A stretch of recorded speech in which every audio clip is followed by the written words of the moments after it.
हाँ, तो आज हम लोग पढ़ेंगे बायो-सेवर्ट्स लॉ। बायो-सेवर्ट्स लॉ क्या कहता है?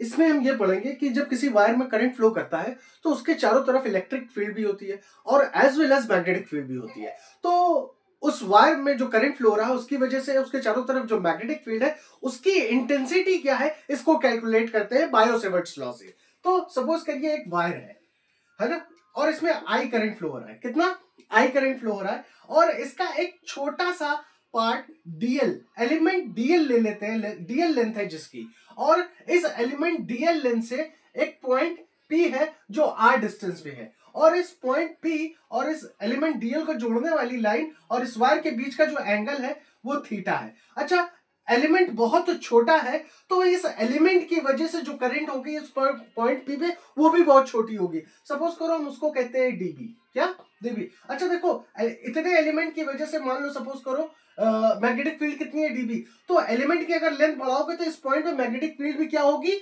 बढ़ेगी। यानी कि dB is directly proportional to क्या आया, डीएल। बात समझ गई? अच्छा, अगर इसमें 5 एम्पियर का करंट है तो यहाँ पे मैग्नेटिक फील्ड कुछ भी है, सपोज करो एक्स है, तो अगर हम करंट बढ़ा दें तो यहां पे मैग्नेटिक फील्ड भी एक्स से क्या होगी, ज्यादा होगी। तो यानी कि dB is directly proportional to क्या हो जाएगा, आई। बात समझ में? अच्छा, अगर हम डिस्टेंस को इंक्रीज करें यानी कि वायर के जितने करीब जाएंगे मैग्नेटिक फील्ड की इंटेंसिटी क्या होगी, बढ़ेगी, और वायर से जितना दूर जाएंगे उसकी इंटेंसिटी क्या होगी, मैग्नेटिक फील्ड की घटेगी। यानी कि dB is inversely proportional to 1/r²। बात समझ में आई? और dB is directly proportional to the angle of sine of theta to joining the point with the element dl। बात समझ में?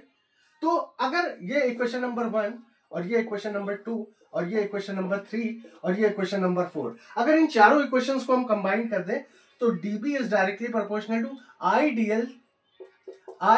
dl sin थीटा और upon r²। Ideal sine theta upon r²।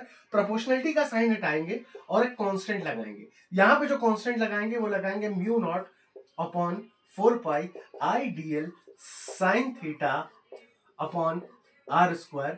और याद रखिएगा म्यू नॉट अपॉन 4 पाई की जो value होती है वो होती है 10⁻⁻⁷। ठीक है बच्चों?